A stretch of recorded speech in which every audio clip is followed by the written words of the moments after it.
who is the 49ers player to root for in your mind? A lot of people pick sides. It's almost like a civil war of 49er fans around here.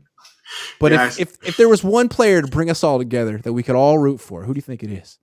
This is a topic that I threw to you, and I'm stealing this from NFL Network because it was put out there, and the player that they said that you should root for is Brock Purdy because he's the underdog because of the 7th round Mr. Irrelevant, all that kind of stuff. He said you'd root for Brock Purdy, and I'm gonna say if you're gonna root for Brock Purdy because he's the underdog, I'm going to go against the grain. I'm going to say you do the same thing with Trey Lance because Trey Lance is the true underdog in this situation.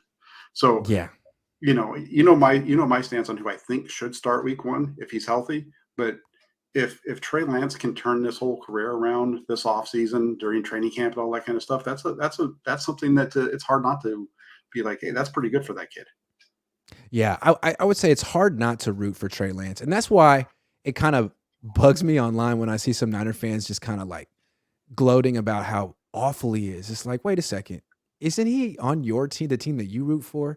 And like, hasn't he like gotten injured? I'm not saying you. I don't. I'm not saying you at all. But you know what I'm talking about, like the Absolutely. 80 49ers of the world and the Lobs. Hey, shout out to 80 49ers and Lobs all day. But you know what I'm talking about, the guys who are just preying on his downfall. It's like, wait a second, what does this guy do to you personally, man? Like, he got injured. He got placed in a position where the expectations were way beyond what he could actually deliver in. He was really young.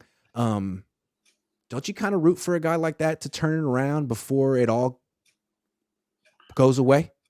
And I think especially from a fan's perspective, I think you should be rooting for all your players, and even some of the other folks. If you're a Trey Lance guy, you're a Trey Lance guy, but you should also want Sam Darnold to play really well too. Now, I'm not going to root for Sam Darnold. I don't think anybody's going to root for Sam Darnold to do anything. But what you're talking about in terms of like just basically the people that just shit on Trey Lance constantly, all the time. That's what are you doing? That's the same, and that's not good either. That's because I don't agree with that. I think that Lance did show some things. He showed some things against. He had a good game against Houston. I think he struggled against Chicago. He had ups and downs, and there's just so many ebbs and flows with his game. I think that's one of the issues with him. But I when it comes to players who root for Brock Purdy, definitely. And if you're in the you got to root for both of them. If you're in the camp that wants to root for Trey Lance, I can understand why you're going to root for him because right now with where he is, his stock has gone from here to about here in terms of the way that people are looking at his ability to be a big time player in the NFL. Also, I think Sam Darnold is someone you can root for. He didn't do anything wrong. He's never gotten arrested. I mean, his crime is that he wasn't worth the 3rd pick. Like, okay, so what? I mean, he's willing to be a backup quarterback. You can't say the same about Josh Rosen. I mean, it's not like he has like a arrogant demeanor. He seems like he's a down-to-earth guy, maybe a little too down-to-earth for a franchise quarterback. I mean, I don't know how he carries himself, but what's wrong with Sam Darnold? Yeah, he's gotten opportunities on crap teams. Now he's still 25. It's nice that he's not getting written off either. Yeah, I'm really interested to see what Sam Darnold is because I know that the talent is there. Like Mayoko said, he throws. You turn on the highlights, right? I mean, he makes the throws. He has some really good stuff, and even with Carolina, Jordan Palmer swears by him. Jordan Palmer freaking swears by him. Even with Carolina in those first 3 games of the 2021 season. There's a lot of really good stuff that you can see. And, he was okay last year in the 6 games. The last game, I know he didn't play well, but there's some things throughout there that are really good. And if the 49ers have the ability to make him a more consistent player because he's been in the league a little bit longer, then that benefits the 49ers. And that's been my biggest pushback is against the people who are saying that he can't do it. I think people think that I'm in the Sam Darnold camp. And really what I'm saying is why are you saying that Sam can't do it? Why are you saying that Darnold can't do this when we haven't seen him in a situation like what we have here? And, you look at the Alex Smith situation, you look at Steve Young, those are the two. I'm just sticking with the 49ers. The guys that turned it around once they got into a good position. And you look at the 49ers, you've got Deebo Samuel, Brandon Ayuk, George Kittle. You got a stable of running backs. You've got great left tackle in Trent Williams. You got an offensive line that's returning 4 of the 5 starters from last year. This is an offense that you should be able to operate if you're a NFL level quarterback.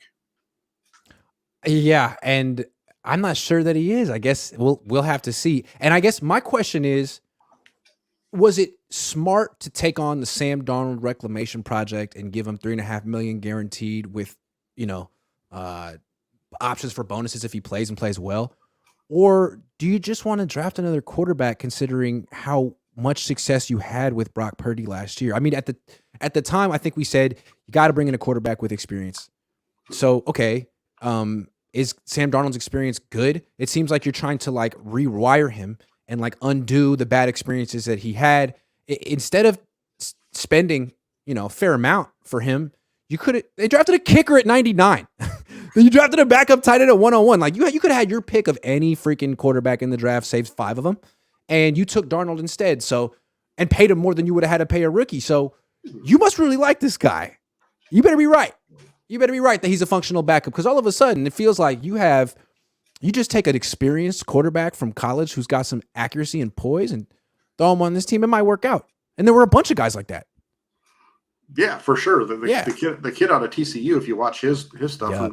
he looks like he looks like Brock Purdy with the way that he Yep. was able to move around and make plays and all those kind of things. And you kind of look at his scouting report, doesn't have a big arm, but he can make the throws and all that kind of stuff. And so that would have been a smart direction. And I know you've said this a number of times, and I do.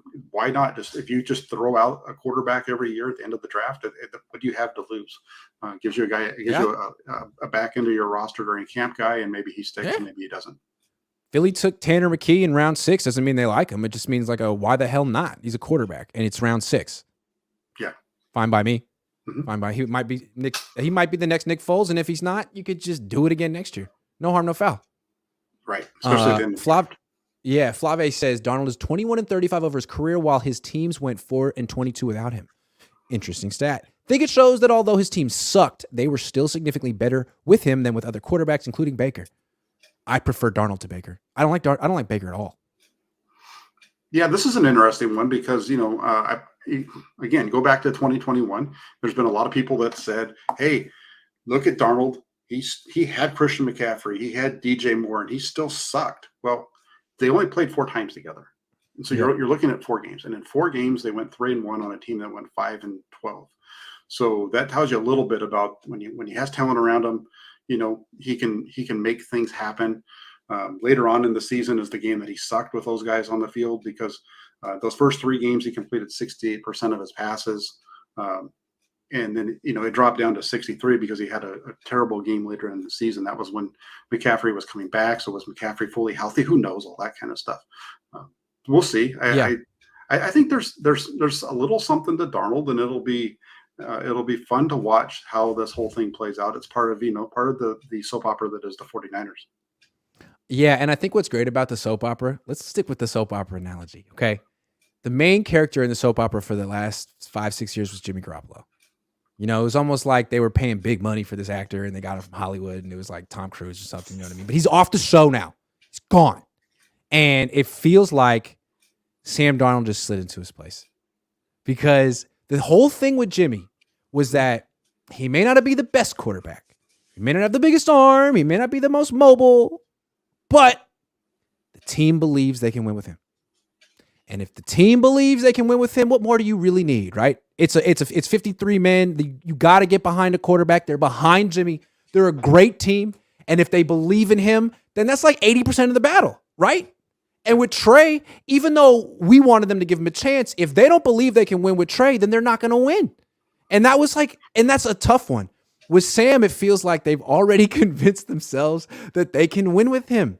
And that's, again, why I feel like Trey Lance fans are like, hey, yo, wait a second.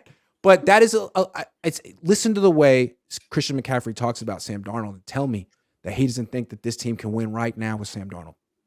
It's funny that you bring up Jimmy Garoppolo in this, because there was a tweet you sent out last week. I don't remember exactly what it was, but you were talking about, I think it had to do with like Garoppolo and Darnold, or Garoppolo or something like that. And I was like, so basically what you're telling me is, I didn't respond to it, but in my head I was like, basically what you're saying is that Sam Darnold is just a more mobile Jimmy Garoppolo. Yes. Yes. Yes. With like redder hair, but essentially, he slides right into their friend group. Yeah. He's not. It's like in South Park, like 20 years ago when Kenny died and they kept him dead for like an entire season, and they did like a tryouts for the new friend. Sam Darnold won the contest. He's the new. They're gonna call him Jimmy. They're like, Sam, do you mind if we call you Jimmy? We're just gonna call you Jimmy, okay? Because we like Jimmy and we liked having a friend named Jimmy, so we're just gonna call you Jimmy. And that's fine. It's cool. It's fine. Yeah, we're gonna show up at the training camp. He's gonna be wearing 10. I'm so sorry, Sam. Sam, he's gonna flip out on me. I'm always nervous about the first day of OTAs because I talk a lot of shit, and then that's the day that Javon Kinlaw he was like, hey, you talked a lot of shit, huh? Sorry, Javon. So which player is going to be mad at me in 2 weeks? It's going to be Darnold, isn't it? Hey, man, what is your problem? Nothing. I think you're great. Sam, in advance, I apologize. In advance. Whew. I'm going to get cooked.